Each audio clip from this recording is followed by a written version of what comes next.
네, 반갑습니다. 한 학기 동안 공부하느라고 수고 많았습니다. 또 우리 교수님들 한 학기 동안 연구하고 가르치느라고 고생 많으셨습니다. 제가 학교 다닐 때 제일 많이 다녔던 곳이 도서관입니다. 도서관에서 공부하면서 하나님을 만났습니다. 그래서 제가 우리 학생들에게 늘 말하기를, 하나님을 만나려고 하면은 기도원에 가지 말고 도서관으로 가라. 도서관에 하나님이 계시다. 그렇습니다. 도서관에서 하나님을 만나지 못하면은 신학 공부를 헛거로 하는 거예요. 이 채플실에서 하나님 만나지 마세요. 이 채플실에서 하나님 만나는 것은 굉장히 어려워요. 깨달음이 없기 때문에. 도서관에 가서 책을 펴고 자기의 생각을 정리하면서 희열을 느끼면은 성령의 감동이 너무너무 우리를 행복하게 만들어줍니다. 다 그렇게 하실 줄 믿습니다. 오늘 본문에 보면은 왜 우리가 도서관에 가야 되는지 그걸 가르쳐주고 있어요. 때가 찼고 하나님의 나라가 가까웠으니 회개하고 복음을 믿으라. 굉장히 친숙한 우리에게 주는 말씀이죠. 근데 이 말씀은 번역이 충분치가 않아요. 이 번역에 문제가 있어요. 때라고 하는 것은 여기에서 카이로스입니다. 헬라어에서 시간을 나타내는 말은 카이로스와 크로노스 두 가지가 있어요. 크로노스는 과거, 현재, 미래, 역사의 시간입니다. 그러나 이 카이로스라고 하는 것은 역사의 시간이기도 하지만은 기회의 시간이에요. 그래서 예수님이 때가 찼다라고 말할 때는 카이로스의 시간이 왔다 이거예요. 그 카이로스의 시간은 어떤 시간이냐? 기회의 시간이에요. 그 기회의 시간은 누가 가져요? 기회를 잡는 사람이 가져요. 즉 기회의 시간이 왔다. 그걸 잡자. 그게 바로 때가 찼다 이거예요. 그게 번역이 잘못됐죠. 기회의 시간이 왔다. 어떤 기회의 시간? 하나님이 우리에게 주시는 기회의 시간이 왔다. 그러므로 그 기회의 시간을 잡자. 이게 예수님의 귀한 메시지입니다.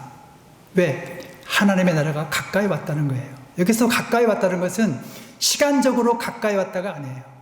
한때 기독교는 시간적으로 가까이 왔다라고 하게 이 소위 말하면 크로노스로 이걸 이해했어요. 그래서 1000년이 됐을 적에 천년왕국설, 전천년이냐 후천년이냐, 또 2000년이 됐을 때 또 예수님이 재림하시는구나, 이렇게 헛되게 기다리는 사람들이 있었어요. 근데 여기서 말하는 가까이 왔다, 이건 손에 잡히게 되었다, 이제 잡아라, 이런 뜻이거든요.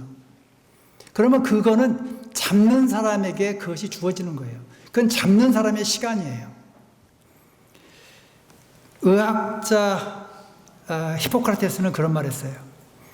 Every kairos is a chronos, but every chronos is not a kairos. 크로노스라고 하는 것은 우리에게 그냥 가만히 있어도 주어지는 시간이죠. 그래서 태어나서부터 늙어 죽을 때까지 가만히 있어도 그냥 시간이 가는 게 크로노스예요.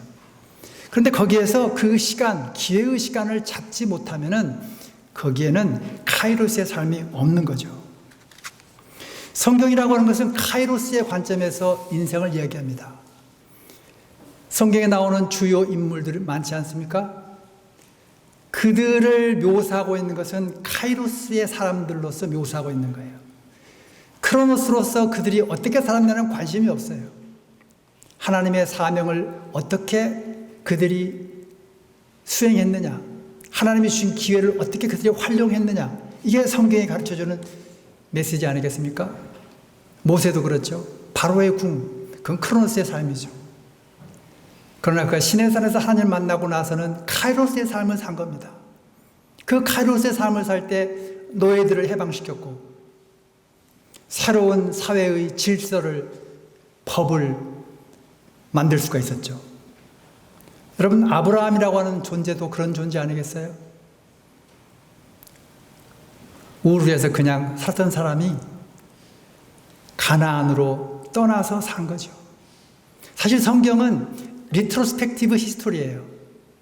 다시 말해서 과거의 미래를 바라보고 쓴 게 아니라 다 이루어지고 나서 과거를 보고 쓴 책이에요. 그러니까 그 역사라고 하는 것이 하나님의 카이로스라고 하는 것으로 이루어졌다라고 하는 것을 얘기하기 위해서 계속해서 하나님의 예언이 이루어졌다라고 계속 쓰고 있는 거예요. 그러나 실제로는 리트로스펙티브, 과거 회상의 역사죠. 이거를 이제 오늘날 많은 사람들이 오해를 하고 있죠. 그래서 미래에 어떻게 될 건가? 그래서 요한계시록 열심히 읽잖아요.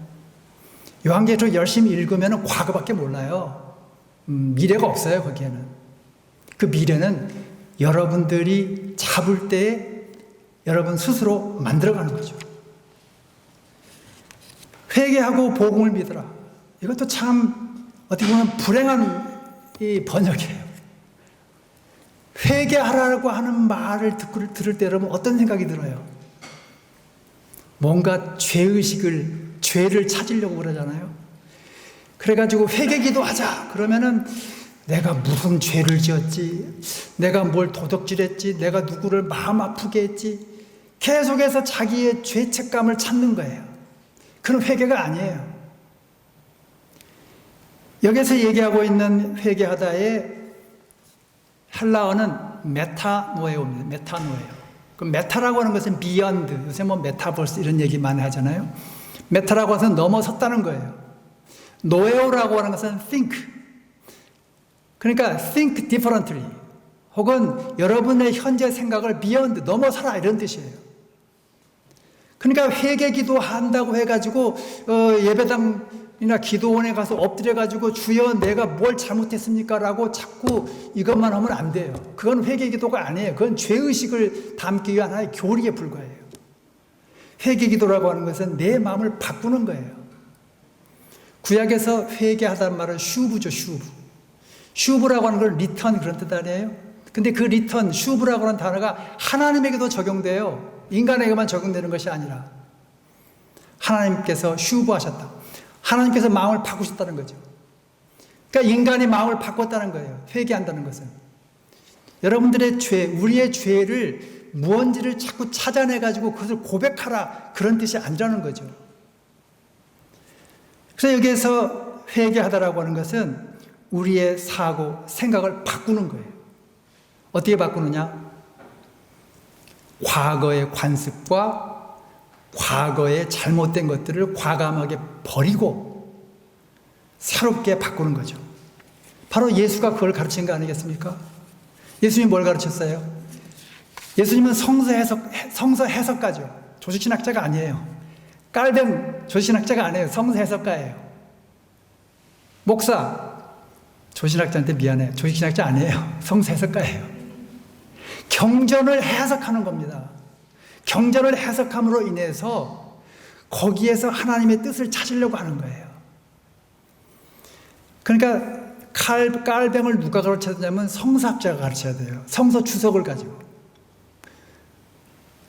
거기에 보면은 그 주석의 내용, 성경 주석의 내용이 그 이전과 완전히 달라 있죠. 또한 회개하고 복음을 믿어라. 이 복음 그러면은 기쁜 소식 아닙니까? 근데 이 기쁜 소식이라고 하는 것을 예수 믿고 구원을 얻는다. 예수 믿고 구원을 얻는다. 그 구원이라고 하는 게 도대체 뭡니까? 다 내세로만 얘기하는 거 아니에요? 죽어서 천당 가는 거, 그게 구원 아니에요. 예수님이 가르치는 거. 복음서에는 그런 개념이 없잖아요. 우리의 사고를 바꾸어서 우리의 사고를 그리스도의 원리와 원칙과 법, 가르침에 따라서 사고를 바꾸는 게 복음을 믿는 거예요. 그 마음으로 내가 믿는다 이렇게 혼자서 중얼거리는 게 아니라 내 삶을 그리스도의 삶에 충실하게 하는 것, 그게 바로 믿는 거죠. 이렇게 본다면은 기회의 때가 왔다. 하나님의 정의와 사랑이 넘치는 하나님의 나라의 때가 왔다. 이제 그 기회를 잡아라. 그리고 행하라. 그러기 위해서 너희의 생각을 바꿔라. 그리고 생각을 바꾸고 바꾼 그 생각대로 살아라. 이게 예수님의 가르침이에요. 이 가르침의 관점에서 본다고 하면은 예수님의 그 다음에 비유라든지 혹은 어떤 행동이 다 연결이 됩니다. 근데 회개하라 이걸 가지고 복음서를 계속해서 읽어나가면 예수님이 도대체 죄의 회개에 대해서 뭘 가르치는가 이거밖에 찾을 게 없어요. 우리 연세 신학인 여러분, 우리 그리스도인들은 카이로스의 시간을 사는 사람들입니다. 우리가 사는 시간은 하나님의 정의와 사랑을 이 땅에서 우리가 깨닫는 대로 만들어가는 그런 사람들이에요.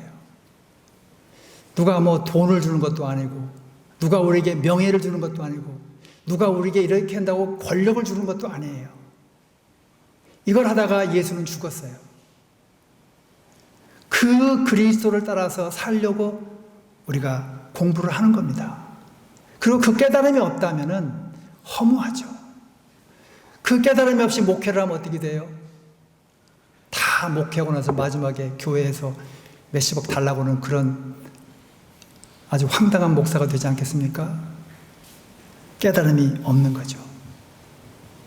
우리 연세신학의 동문들은 목회 분야뿐만 아니라 정치, 경제, 사회, 문화, 연예계, 시민사회, 운동, 다양한 분야에서 그 카이로스의 삶을 살고 있다고 저는 생각합니다.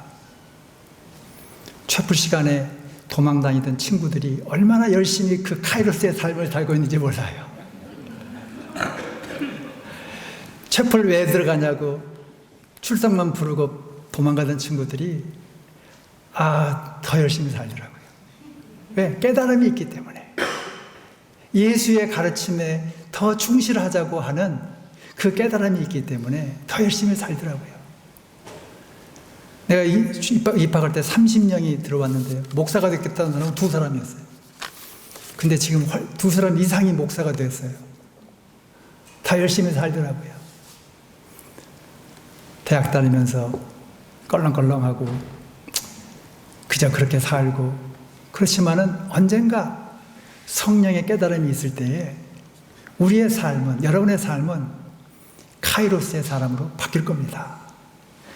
그 바뀜이 여러분에 의해서가 아니라 성령에 의해서 이루어질 줄 믿습니다. 함께 기도하겠습니다. 하나님 감사합니다.